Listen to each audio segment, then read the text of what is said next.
آج ہم ذکر کریں گے سرکار دو عالم صلی اللہ علیہ وسلم کا۔ چنانچہ حافظ ابن کثیر رحمہ اللہ تعالی نے تفسیر ابن کثیر میں، اور علامہ بغوی رحمہ اللہ تعالی نے تفسیر معالم التنزیل میں، اور اسی طریقے سے جو ہے وہ تفسیر مزری میں علامہ ثناء اللہ پانی پتی رحمۃ اللہ علیہ نے حدیث نقل کی ہے، اور امام بہقی بھی یہ حدیث لائے ہیں کہ حضرت صلی اللہ علیہ وسلم پر 6 مہینے کے لیے ایک بیماری لاحق ہو گئی اور سخت بیمار ہو گئے۔ 6 مہینے کے لیے آپ بیمار ہو گئے اور آخری 3 دن بہت ہی سخت آپ پر گزرے، یہاں تک کہ اس دوران میں صحابہ اکرام رضوان اللہ علیہم اجمعین آپ کی عادت کے لیے تشریف لاتے رہے۔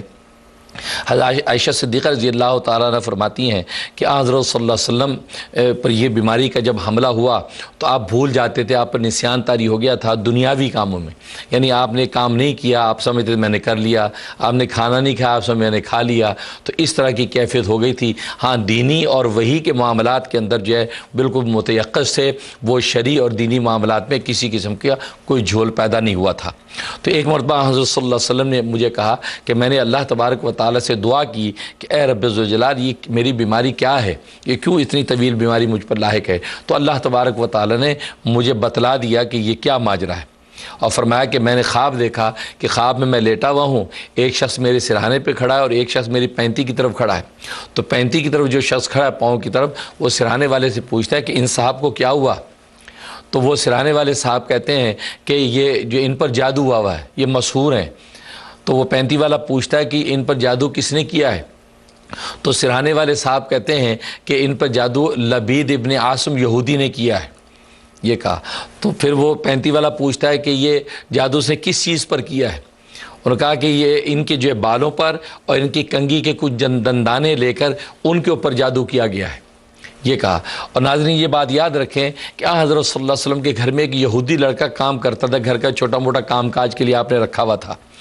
تو لبید ابن عاصم یہودی نے تو اس کو جو ہے اس کے ساتھ ساز باز کر کے نبی پاک صلی اللہ علیہ وسلم کے وہ بال حاصل کیے جو آپ کے کنگھے کے اندر اترتے ہیں، جب آپ کنگھی فرماتے اس میں بال رہ جاتے ہیں، وہ بال اس نے حاصل کیے اور آپ کی کنگھی کے کچھ دندانے حاصل کیے اس لڑکے کے ذریعے سے، کیونکہ بعد کے اندر جب معاملہ کھلا تو اس لڑکے کو پوچھا تو اس نے بتایا کہ ہاں مجھے اس نے فلاں نے یہ فلاں لالچ دے کر جو ہے آپ کے بال مبارک کنگھی کے لیے تھے۔ اس لحاظ اس بات کو یاد رکھیں، آپ جب کنگھی کرتے ہیں تو کنگھی میں آپ کے جو بال جمع ہو جاتے ہیں اس پر جادو ہوتا ہے، وہ خاص جادو اس پہ کیا جاتا ہے، اس لیے ان بالوں کو جو ہے آپ ایسی کھلی جگہ نہ پھینکا کریں، بلکہ اس کو جو ہے لا حول ولا قوت الا باللہ 3 مرتبہ پڑھ کے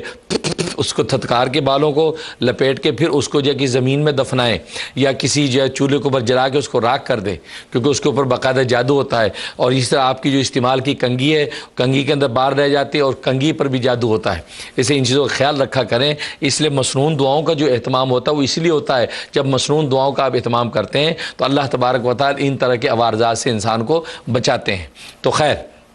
تو نبی کریم صلی اللہ علیہ وسلم فرماتے ہیں کہ انہوں نے کہا کہ فلاں چیز پہ جادو کیا ہے۔ اب پینتی والا شخص پوچھتا ہے کہ جادو کہاں پر ہے؟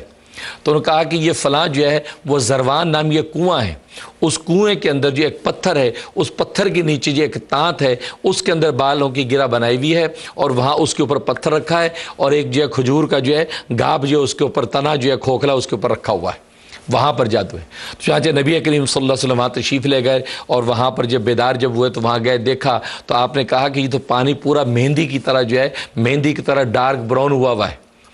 اور جو ہے وہ آپ وہاں سے واپس آ گئے، اور اس کے بعد آپ نے جو ہے وہ صحابہ کو بھیجا۔ ایک روایت میں آتا ہے عمار ابن یاسر کو کچھ لوگوں کے ساتھ بھیجا، ایک روایت میں آتا ہے حضرت علی مرتضیٰ رضی اللہ تعالیٰ عنہ کو کچھ لوگوں کے ساتھ بھیجا کہ وہاں سے جادو کو نکال کے لائیں۔